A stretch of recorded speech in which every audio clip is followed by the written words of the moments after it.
people are scared, not really interested in showing up and being visible in their environments and to others. I totally get it. I hid out behind people, places, and things for so many years because I learned at an early age it was super unsafe to show up and begin to be in focus for myself and to be exposed to judgments, anger, harsh words, coldness around me, anything that was batted at me or thrown my way. So I just wanted to give you a couple of examples on how I kept myself from being visible, this fear of being seen and not wanting to be exposed. First example is that I grew up in an alcoholic family and my dad was constantly drinking and he would go to the bootlegger and come back with the alcohol, or he'd just be there and then he'd come back drunk. And one of the things I realized really early on that it was really important to be safe, to hide. Don't be in his focus.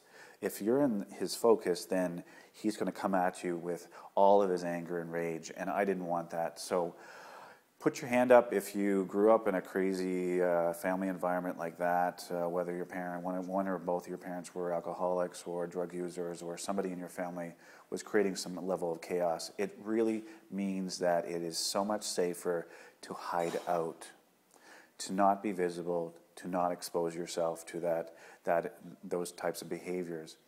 And to be really in focus in my family meant instant backlash and judgment from my father or my mother when she was drinking. So we learned really quickly, you better stay in hiding or else. Example is that when I was growing up, I grew up in a farm and we were bused into the school. And when I was really young, I had this small head and I had these big ears. And I still have big ears, but my head grew. So what happened is I would get on the bus and one of the girls, the older girl, she would pick on me and she'd like go flicking on my ears. And what that did around the same time that my dad died when I was 7, it really meant that I was getting seen for the wrong reasons. I was exposed to all of the laughter and people would see me and I felt like I was being judged because at that time I felt like I was different. I'm like, this was this kid, big ears, and I really stood out and I felt like I just wanted to just shrink away and hide. I didn't want to be around anybody and I just felt all this really red heat, being ashamed of who I was, what I was, because somebody was looking at me. I was in their focus. And I learned early on when I was a kid that was a no-no. So that's just really amped up the idea that it wasn't safe for me to be seen by anyone. The last example, and I have tons of these of not wanting to be seen, is that when I was on the bus or at the school, there was these whispers after my dad died on Christmas Day, was that, you hear the whispers, it's like, oh, there's that kid that lost his dad, and that's that kid, oh, he only has a single parent. And back then, like most of the families around my community were still together, so it was all of those perceptions that I had when I was a really young kid back then. Well, I felt like I was feeling really targeted because I felt so different. I was different because my dad died and I had big ears, and there was a whispering around because he had died and people were talking about it. And what it made me feel is like I needed to recoil and go into this dark place, a box or a corner, where I felt like I wasn't good enough. I felt different, definitely. Who am I to be focused on? And I don't matter. I don't want to matter because I don't want to be seen. I don't want to be visible. I don't want to be exposed to this. It was just so overwhelming.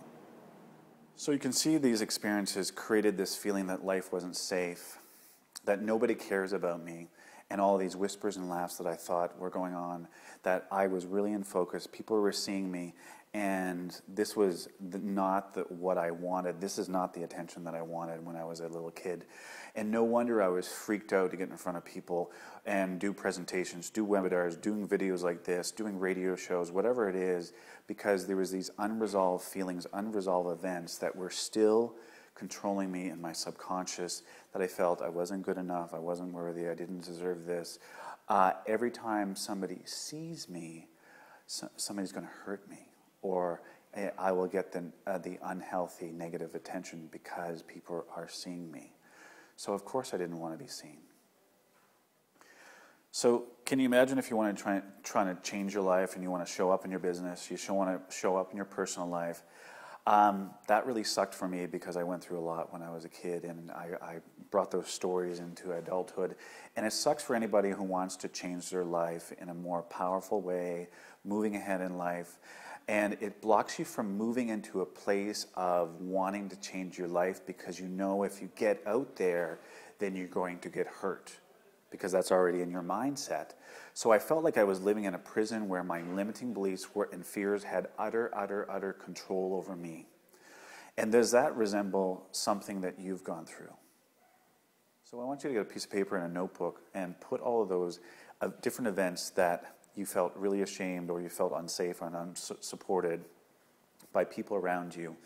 When you were in focus, you were visible, you were seen by others. Because what that happens is that those are the places that we need to go into and resolve. We have to take all of that stuff that's inside of you, pull it out, and let it go so that you can move on, so that you can move into your personal and professional lives in a much more powerful way. You're not going to feel that you're worried about being visible or exposed to somebody's judgment or strong feelings. And what you're going to start to do is to go out and do the things that you need to do for yourself, for your businesses, for your family, for where you want to go. And what happens is that there's that feelings of shame and those limiting beliefs that come up around those moments in time in our past, where it holds us in this paralyzing fear and terror. I can't show up. No way. You're totally nuts. I'm not going to do that. So we need to write that down, keep a journal of all those different events, because if they're inside of you, they're blocking you. Because those same events were blocking me for 37 years. And now I've taken those out at part of my inner work, and I'm showing up and doing this video. So if you got questions, I got the answers for you. And please leave comments below this video, and any other questions you can leave them at my email at info@darylstewardwellness.com.